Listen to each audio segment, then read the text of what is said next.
500 years of resistance is what we say. Para nosotros los indígenas no vamos a celebrarlo. Utilize this period as a time to demystify Columbus. The 500th anniversary is genocide, racism, bigotry, hatred. We have something to contribute to this country. We don't want your pity. We want your support, because we need your help, because we cannot continue another 500 years of these genocidal policies.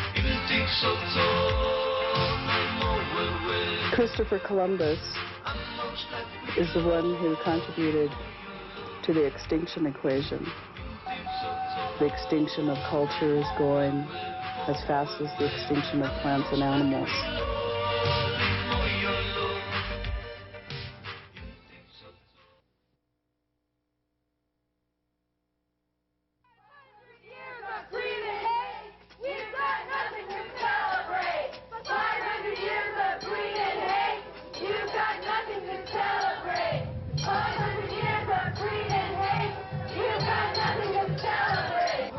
October 12th does not belong. If the truth were told, it marks the start of death, destruction, and lies from the heart. Don't take part in this false celebration, cause it represents total devastation of our people, our culture, and our civilization. Cause with no white man, get death and disease. Yeah, people wanna celebrate cause no one sees. There's no difference between the red and the Jews. That if the Holocaust was celebrated, people will refuse. The notion of crime against humanity was put into the Nuremberg Charter to deal with Hitler's attempt to exterminate the Jewish people. And in our opinion, the defendant has perpetrated the exact same offense against Native peoples, African people, Puerto Rican people, and the Mexican people here in the United States. There is no legal difference. It is guilty of crimes against humanity. And let me quote you this definition of a crime against humanity. Murder, extermination, enslavement, deportation, and other inhumane acts committed against any civilian population, or persecutions on political, racial, or religious grounds, etc. Now, one point that might concern you is the fact that the Nuremberg Charter was promulgated in 1945. How can we use this law to examine practices by the United States government going back to 1787? First, it is our position that these offenses are still continuing today against Native peoples, people of color here in North America. These are ongoing offenses that have a long history, in some cases going back 500 years. And this needs to be dealt with by the tribunal. Since time immemorial, Western archaeologists say for at least 2,000 years, our ancestors founded our nation in the Mid-Pacific Islands. That was before there was an England, and of course long before there was the United States of America. At the time of the illegal armed invasion of our homeland and theft of our nation, our population had fallen from almost 1 million to 40,000. That is over 95% eradication of our people, genocide and Holocaust by any definition. And at that time, in 1893, we were already outnumbered by 50,000 foreigners. We numbered just 40,000. Already we were outnumbered by 50,000 foreigners. 20,000 whites and 30,000 Asian indentured immigrant laborers to work on the plantations of the white men. Indeed, so the occupation, illegal occupation by our nation, by the United States, has persisted in worsening our health, social, economic, as well as political conditions. So in our homeland today, we Kanaka Maoli constitute only 20% of the total population. Out of a total population of about 1 million, we number now only 200,000. We suffer the worst health profile of all ethnic peoples in our homeland. The shortest life expectancy, the highest rates of death for the major mortality diseases and chronic illnesses. But we also have the worst educational, academic records. Less than 50% of us have high school diplomas.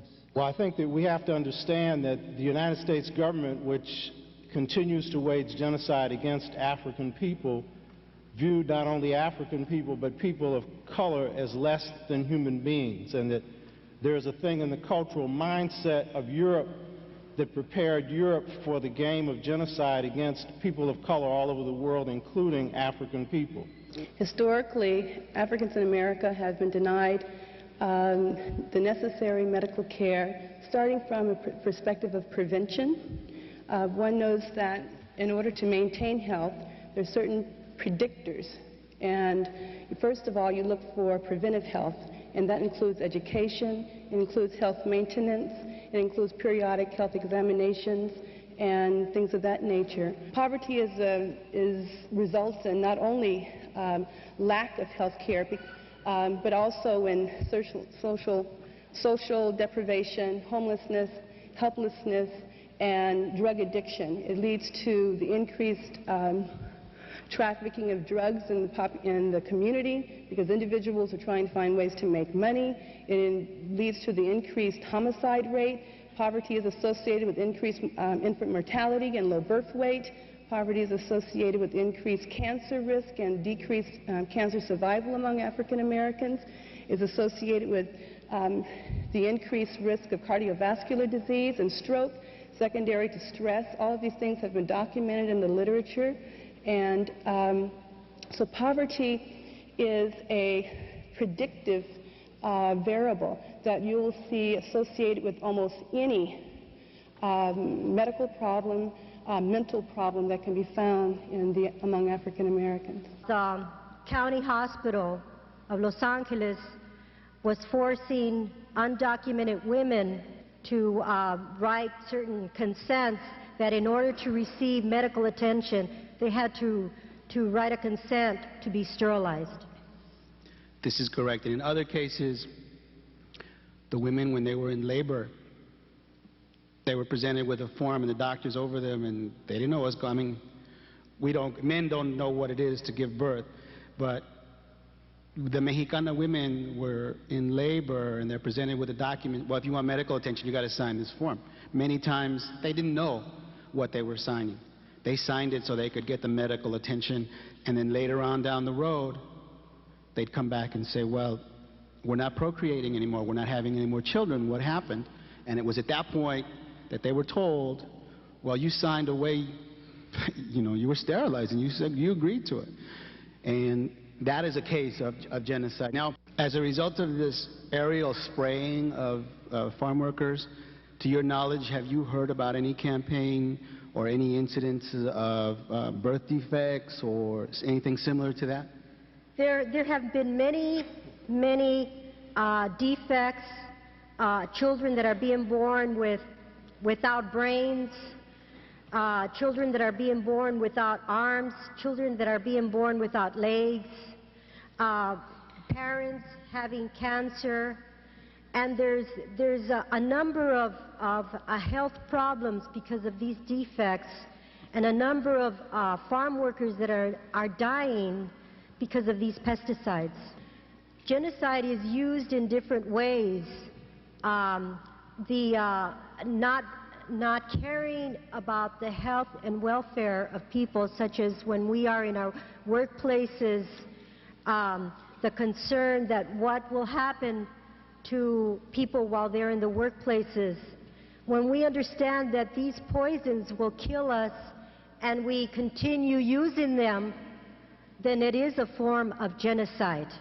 Despite the fact that the United States is using Puerto Rico as a laboratory for the development of research on birth control, Puerto Rican women themselves have very little access to information about how to control reproduction in our own bodies. 42% of Puerto Rican women of childbearing age have been sterilized under the auspices of the government of the United States. That's not just a human rights violation, that is a clear case of genocide.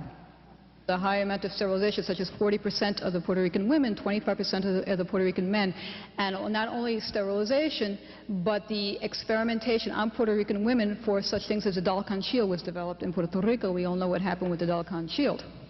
Okay. Not only that, but as we say, cultural genocide, as our brothers and sisters, the Mexicans who are here were talking about the enforcement of not being able to speak or not being able to teach in classes in our own language, which is Spanish, as we were a colony of Spain for 400 years. That is our language. And for many years, from the invasion of Puerto Rico in 1898 until 1948, Puerto Rican teachers were forbidden to teach in Spanish. They were made to teach in English, which they did not know that well. And it is a measure of the resistance of the Puerto Rican people that 60% of the people in Puerto Rico still don't speak English and have no desire to learn English. It's pretty amazing. They imposed the United States citizenship as a way to kill our personality and impose, like changing our name, like they did to the African people, changing their name from Akinsiyu and Karamoko and Asata Shakur to Ed Johnson to John Smith and all. They did that to the Puerto Rican people, taking our citizenship away and calling us American, you know, changing in 1917. That's a way to kill someone's identity. Of course, I'm not American. They don't have no power to change me from being a Puerto Rican. I smell like a Puerto Rican. I talk like a Puerto Rican. I love like a Puerto Rican. I fight like a Puerto Rican. You know? I was educated mostly through public schools in terms of where you get your quote-unquote fine teaching. And that's where I learned a lot of the lies about my own people. How we don't exist anymore, how we were either exterminated by disease or by slaughter. I didn't know until I was an adult that very close to me, my own father his parents were alive, and he was sent away to boarding school because it was quote-unquote best for the native people to be brought up that way. They take away your religion, they cut your hair off. They wash your mouth out with soap. They beat you, and that's how they show you that they love you. And that is what is right. That is what is best for you, best for the community. So basically, you're not considered human. You know, that's happening now. That's not in the 1800s. It's still going on. The missionaries who came in 1820 attacked our traditional educational system, which was one of learning by doing from our Kuhuna elders, our experts. So they replaced that system with the New England church schooling system, with themselves as the teachers, and transformed our language to meet their desires, which of course was coercive assimilation. So we were compelled by their education to think and behave like them. And that continues today.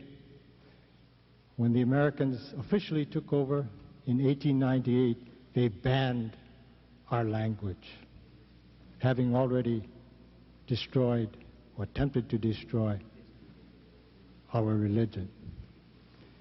And they have purposefully perpetuated a system of miseducation and disinformation so that most of our people, even today, are not even aware of the facts that have been presented to you here today. The Christian missionaries were allowed to ride for free on the railroads to go to the Indian communities and bring their religion. Furthermore, they could take Indian children on the railroads, again for free. There was only one condition about taking Indian children on the railroads, and that was that you'd be taking them away from home. And again, thousands of broken-hearted families had their children virtually kidnapped and taken away. Some of these children left when they were 5 years old.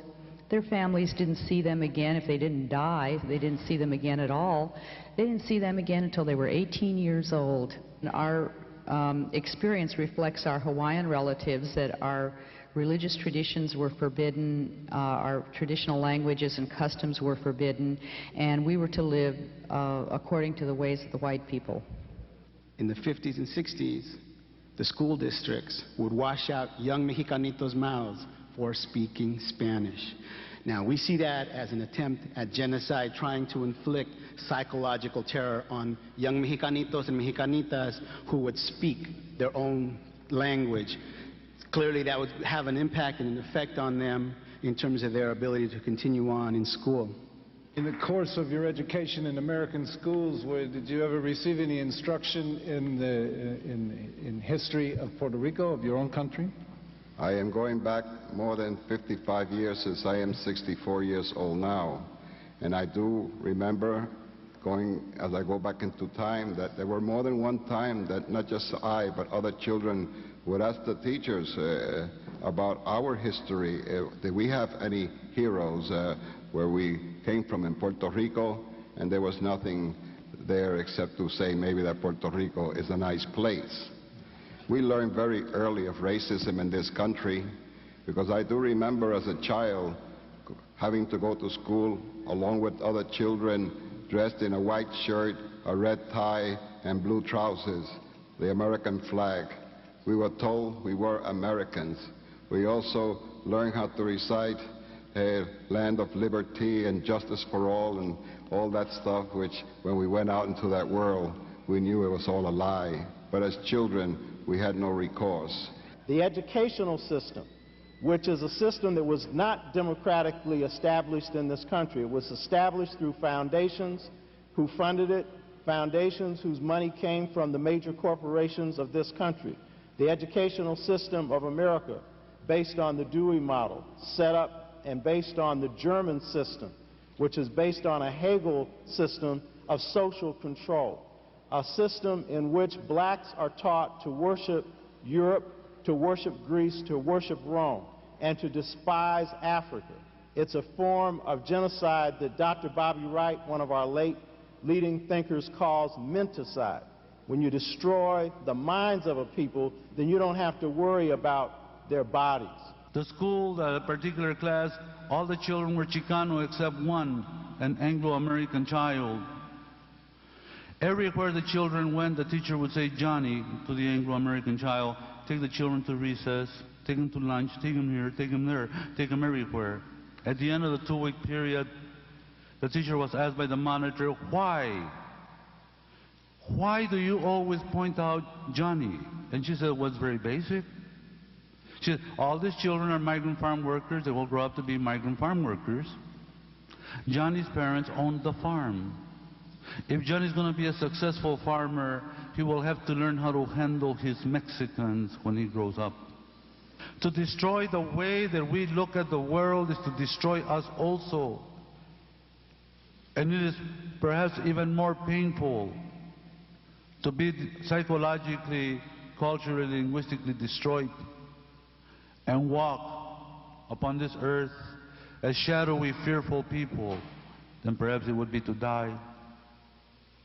Yo prefiero que me maten que vivir como una sombra. I was born to thrive. I was born to celebrate like all of us were. I will not be shadowy, and yet this system continues trying madly, Hitlerianly to eradicate us. The Europeans who came to the Western Hemisphere have tried to defeat, confine, poison, starve, subjugate, evangelize, disperse, remove, re-educate, and finally, in a word, annihilate nations of people in the Western Hemisphere. We continue to have our land stolen, our cultures threatened, and our basic human rights trampled upon.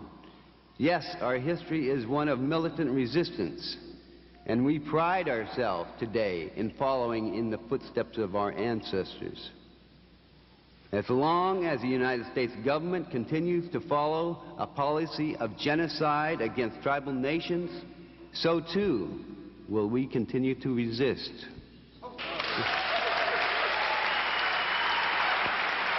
On May 5th, there was, in Cinco de Mayo, there was a demonstration of over 400 students, a multiracial demonstration of Latinos, Africans, Asians, and Native Americans, that we were protesting the university for their lack of programs in the Latino community as far as curriculum, faculty, funds, so on and so forth. While we were in the administration building, the university, instead of dialoguing with us, sent 5 police units to force us out of the building.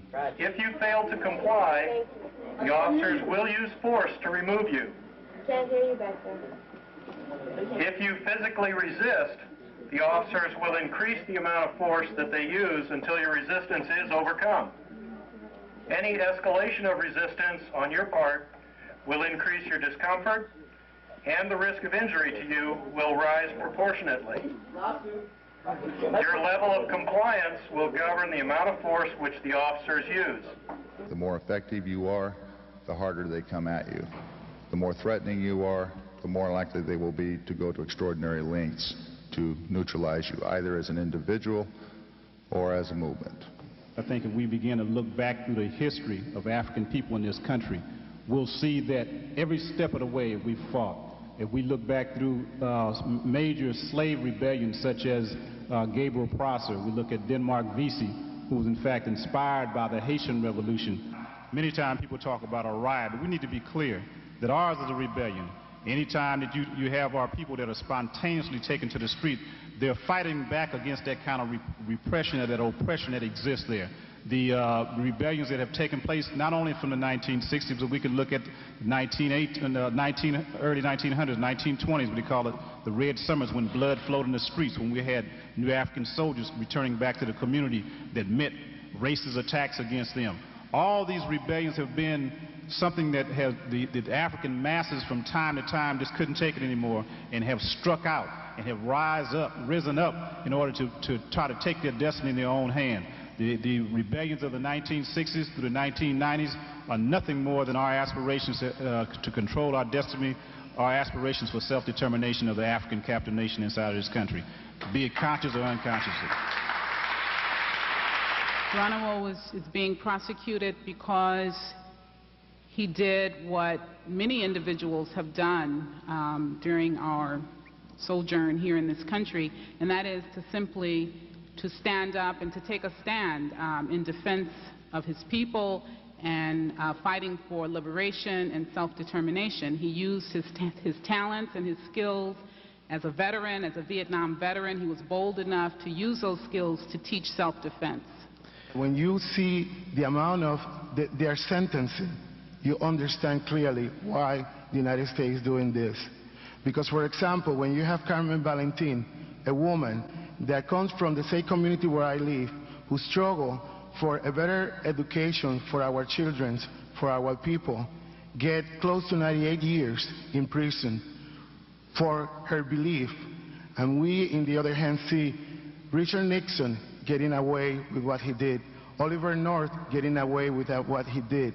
Then we really understand who is this, what kind of system we have.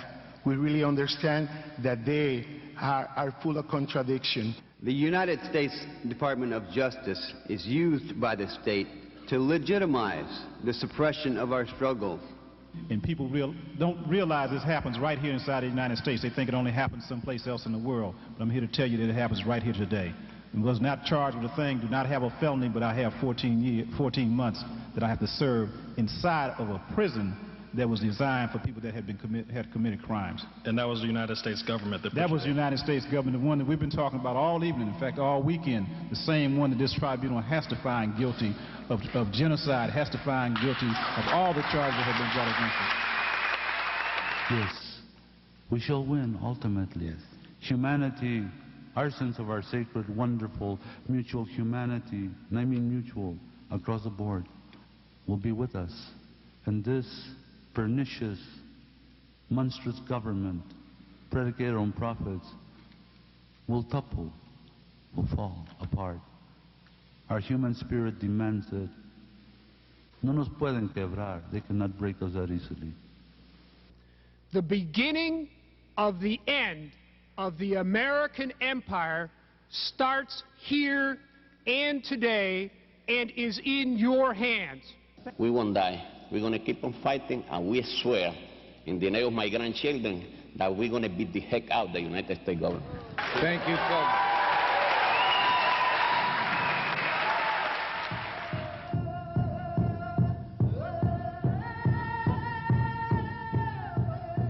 At times they were kind, they were polite in their sophistication, smiling but never too loudly. Acting in civilized manner, an illusion of gentleness, always fighting to get their way.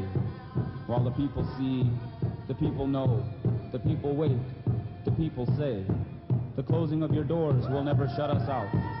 The closing of your doors can only shut you in. We know the predator. We see them feed on us. We are aware to starve the beast is our destiny. The times they were kind, they were polite, but never honest.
Here's the unabridged explanation of how Deep Dish TV gets to you. It starts with thousands of producers making programs within their communities nationwide. They send their shows to coordinating producers, each in a different region working on a different show. All the edited shows are sent to Deep Dish Central in New York, where we coordinate the network. We take it to an uplink, which sends it to a satellite, which sends its beam back down to this hemisphere in a pattern called a footprint. Cable systems receive the signal in a dish and send it out to their subscribers on a public access channel, through the cable system to your house, to your TV, to your eyes. Deep Dish is a unique network because it isn't driven by profit or religion. We won't try to sell you anything. Public access is a vital component of our First Amendment rights. Stay tuned to Deep Dish and see Fearless TV.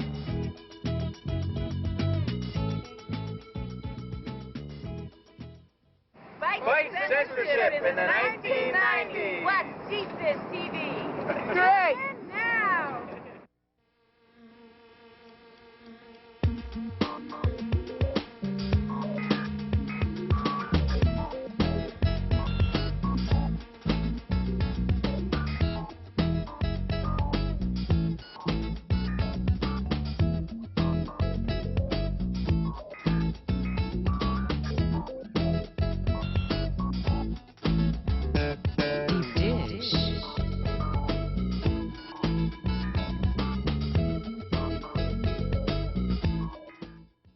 500 years of resistance is what we say.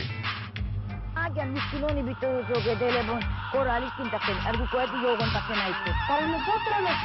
los indígenas no vamos a celebrarlo. Utilize this period as a time to demystify Columbus. The 500th anniversary is genocide, racism, bigotry. We have something to contribute to this country. We don't want your pity. We want your support because we need your help because we cannot continue another 500 years of these genocidal policies. Christopher Columbus is the one who contributed to the extinction equation. The extinction of cultures going as fast as the extinction of plants and animals.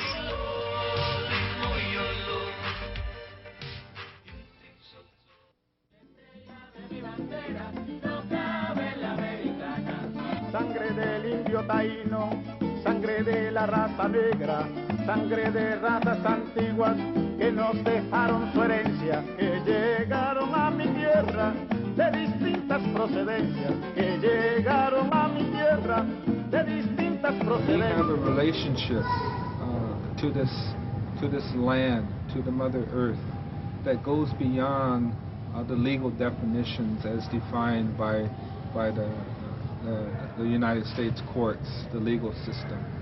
The United States military troops invade my country militarily. In 1898, we are still a militarily occupied country. The state of Hawaii is no more than a limited liability third-party corporation, which is dealing with extortion, piracy, racketeering under U.S. laws and violating international laws. One of our major concerns is the multinational corporations' work around creating nuclear dump sites of tribal lands in this country. And people are beginning and saying, well, block by block, community by community, we will obtain our self-determination. So fundamentally what we're talking about is a question of self-determination on the first hand, but on the second hand, the right to land. And self-determination implies that people have a right to build their own institutions, have their own government, and build their own state apparatus, which can only be done on the question of land. We are asking you to recognize that the sovereignty, international legal sovereignty, over the lands inhabited by native peoples, Mexicanos, the new African black people, and the Puerto Rican people resides in the hands of the people themselves and not in the hands of the federal government, which is a criminal organization. Speaking specifically about militarization, since the invasion and occupation of 1898 by the United States of Puerto Rico, there has been many instances of using the land of Puerto Rico for experiments, for bombing practices, and I will just give you some very brief examples. While 14% of the territory of Puerto Rico is taken up by U.S. military bases, for example, in the island of Vieques, which is one of the islands belonging to Puerto Rico, 73% of the island's territory has been taken over by the U.S. Navy. This began in World War II and has continued to the present day. It is used for storing of nuclear weapons. It is used for military training, not only for the United States forces, but also for forces of other countries, where it is leased to other countries for the military bombing practices. Vieques was used for practicing for the invasion of Grenada, among other things. The use of the island of Vieques has led to the deforestation and to the desertification of the island of Vieques, for with the destruction of the forest and the propagation of more desert-like plants, it has changed the pattern of rains. It is now much less rainy there. Also, the bombing and the other destruction of the natural environment and the corals around the area have led to a great diminution in the fish and sea life, which has caused grave problems, economic problems, for the people of Vieques who lived by agriculture and by fishing. There is a deliberate attempt on the part of the U.S. Navy to take over the entire island of Vieques. The people of Vieques now live on about 27% of the island, and they are trying to take over the rest of it by making it impossible for the people of Vieques to live.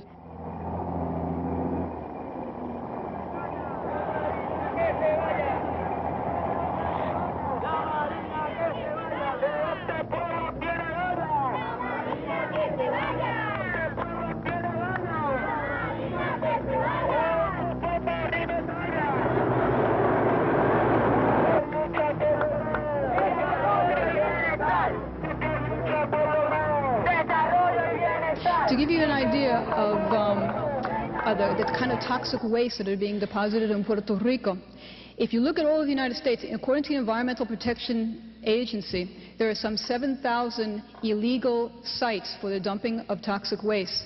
Puerto Rico has 12% of those 7,000. Puerto Rico is an island that's 100 miles long by 35 miles wide. A lot of private race industry companies approached Indian land with very lucrative, tempting proposals.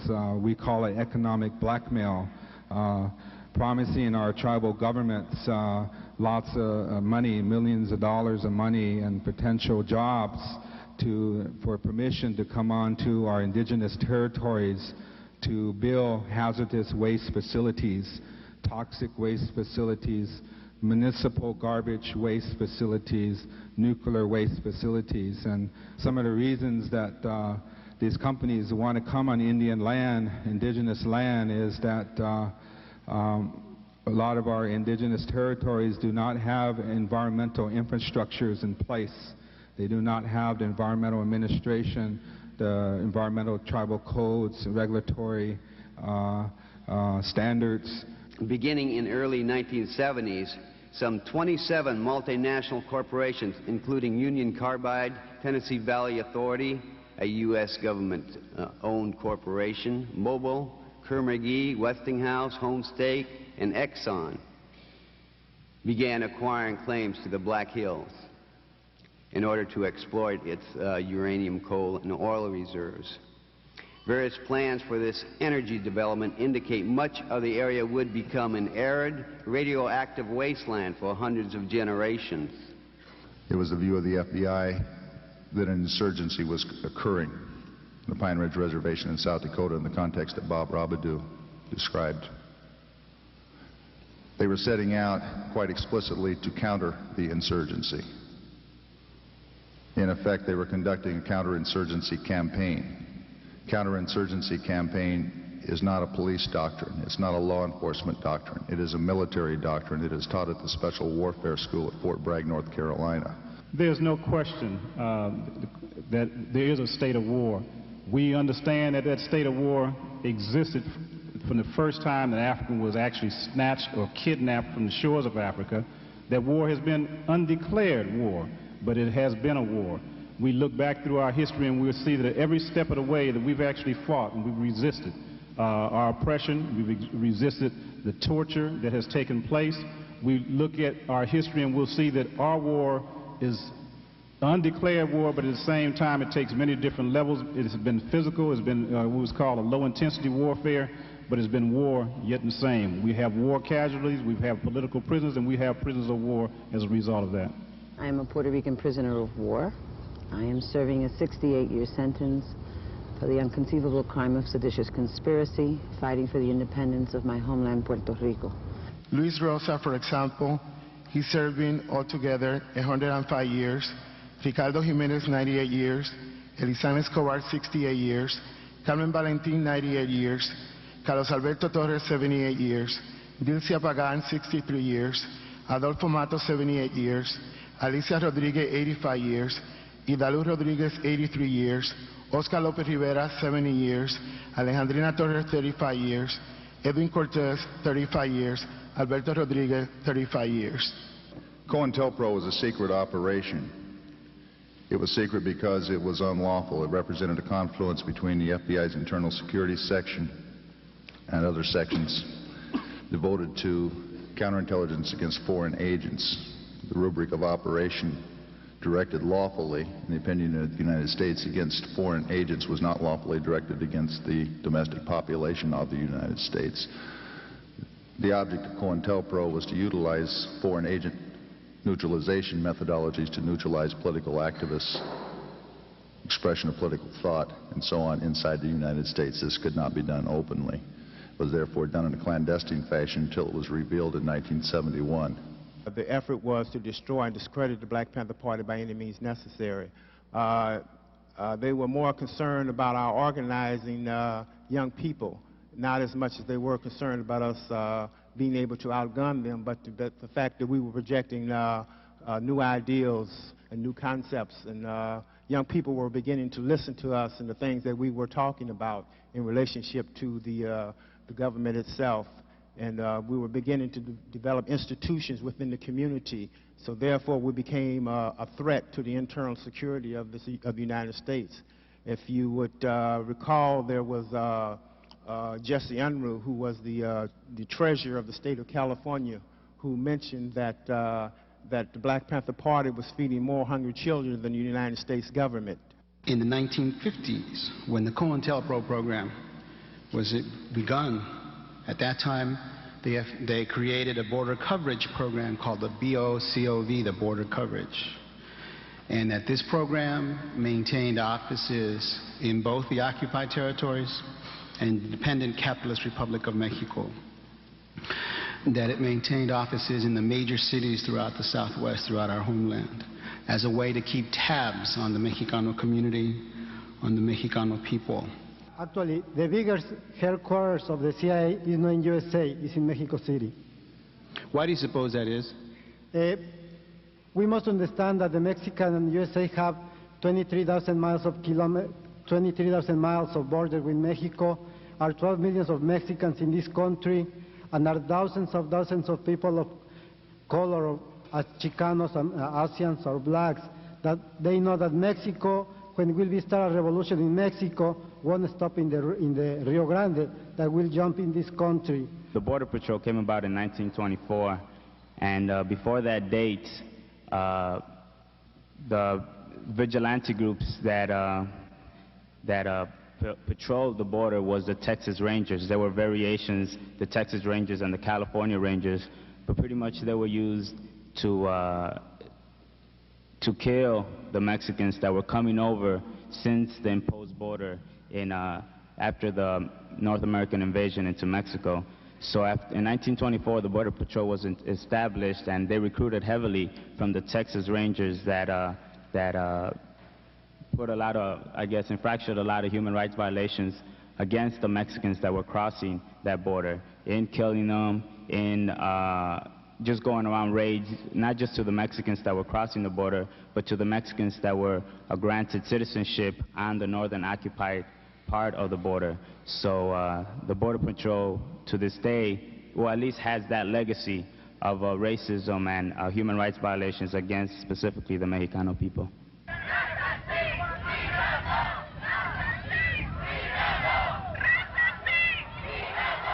The Mexicano people have always continued to organize against the presence of the INS.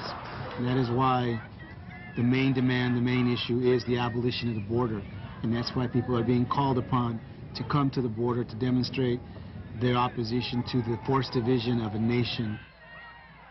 Make a change for the future, make a change for our communities, make a change for our children, make a change that we may take over the institutions that belong to us.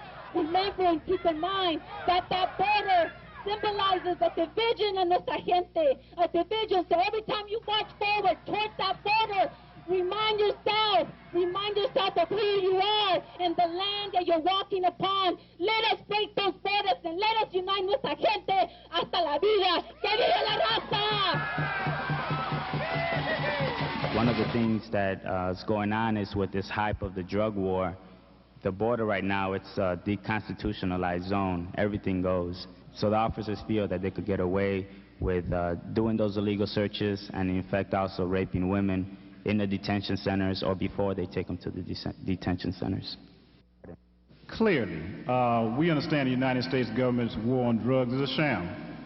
The new African nation and new African population, particularly our youth, have no boats, no planes. We do not bring drugs into our communities. We do not control what actually takes place with the drugs. It has been used as a guise to round up the most progressive elements in our community. It has been used as a guise to begin to incarcerate our youth, particularly our young male youth, in large numbers, and put them inside a prison, which doesn't give them a chance to have any kind of full development. To this date in America, there has not been one white person who has been electrocuted, hung, or in any way legally condemned to death for the murder of African people. In fact, they are walking around today and in many parts of this country treated as heroes. One example, the murder of the 3 civil rights workers in Mississippi. Those murderers, those that are still alive, are living, and they're living happily.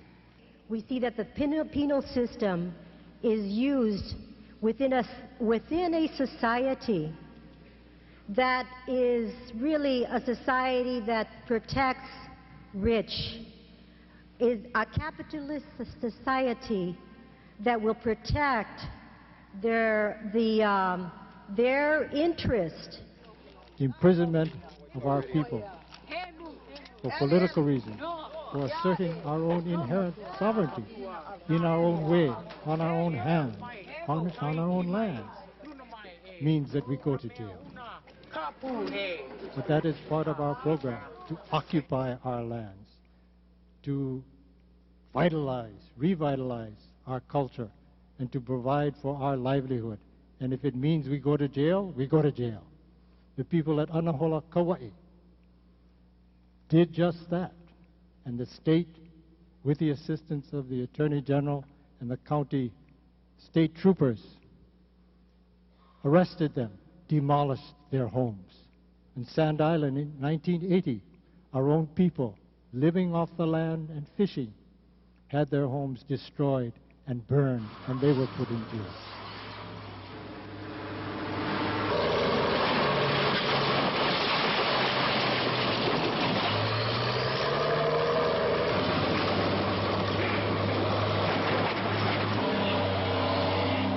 The residents wanted to create a cultural village in a small portion of the park to pass on their knowledge of the ocean and shoreline to younger generations. But their efforts to resist eviction failed. What I want to tell you guys, all you howlers, you guys remind me of 1898. So you guys, Holy Kauli Yahoy. And you, brother, you Hawaii, Holy Kauli. Holy Kauli Abilki. That's what I tell you guys. A bunch of intruders. That's all. Dogs in our own country. This is how you treat Hawaiians, ladies and gentlemen. Put them in jail, knock down their homes, kill their culture, and eliminate the Hawaiian race. There could not be a United States government without the extermination of Native people, the ripping off of their land, and the extermination and enslavement of African people. All the measures taken after the end of slavery were measures taken by Southern governments with the full support of the federal government to return blacks to a new form of slavery through a system of segregation, through a system that denied blacks the right to vote, through a system that would keep blacks as slaves on the land to use them as cheap labor. 40 acres and a mule, which was the idea that was conceived by a black preacher who was asked, what do blacks want? He said, 40 acres and a mule. Should have said the entire South, right? They say they've tried to help our people,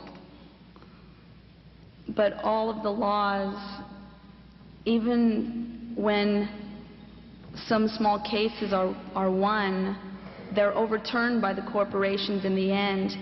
We get jailed for taking fish in our own lands to live by. Freedom of access to public lands is in favor of the commercial fishermen as opposed to the native traditional people fishing for their own livelihood.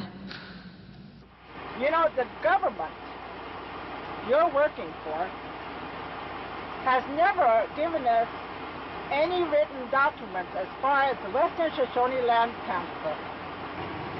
I want to know when, and I want the records of the land transfer from Western Shoshone to the United States. I want it, and I want it in my hands now. If you can't produce it to me, then it's illegal for you to go up there and gather my livestock. My rights were denied to me, and you know it. Everybody in your department knows it. All you people want to do today is come in here and steal my cows as you're stealing my land today. You didn't take it in 1872. You're taking it now.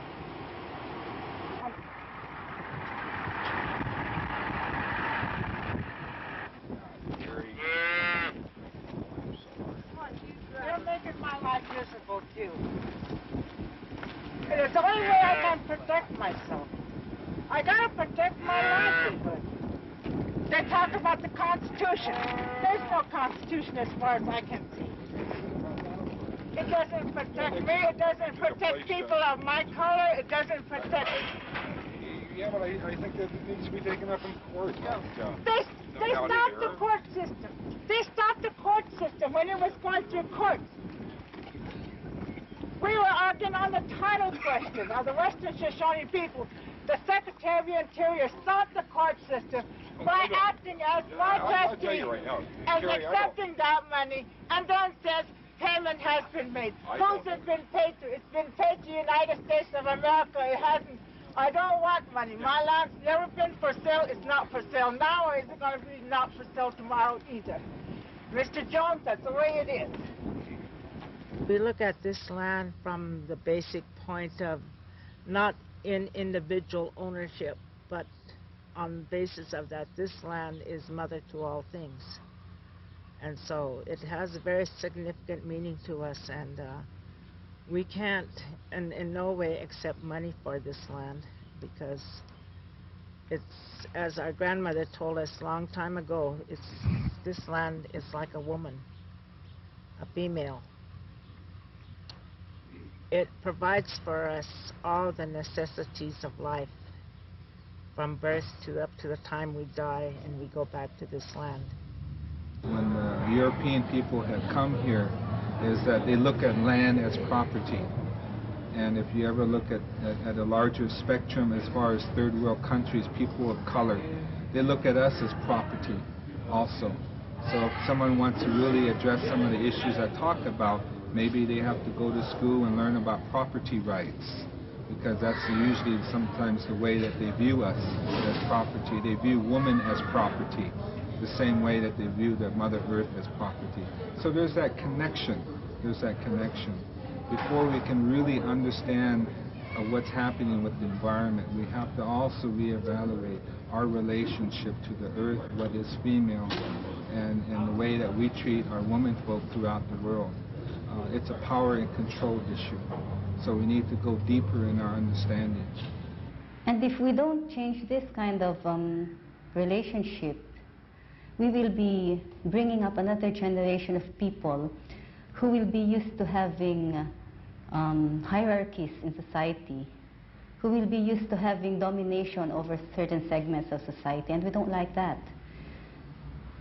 Because domination in all aspects of life works against social change.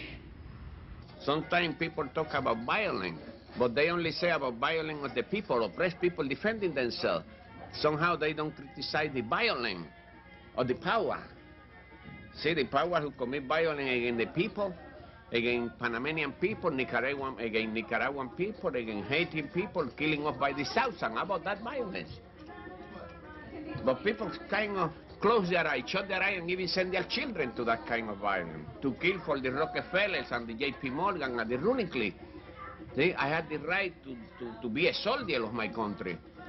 I think that we need to, again, unite the struggles to change the material base of a people, of a country, with radical cultural changes, changing people's attitudes, the values that we have, the priorities that we hold dear to our hearts that somehow work against us.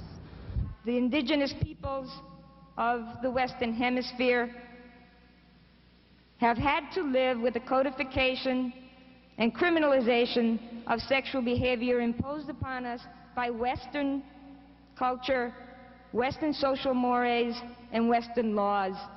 All of us pledge to continue our resistance to the crimes outlined by today's speakers and commit ourselves to continue our work until there is a world where everyone can have true justice and freedom. The findings of the tribunal represent an excellent educational tool, a political organizing tool, a means to go about developing the political consciousness among the general citizenry of this country so that they can take charge of the government, can fulfill their obligations and their responsibilities as citizens, and take this outlaw government of the United States and put it into another posture, one either of conformity with law, conformity with standards of human decency, or a posture of non-existence.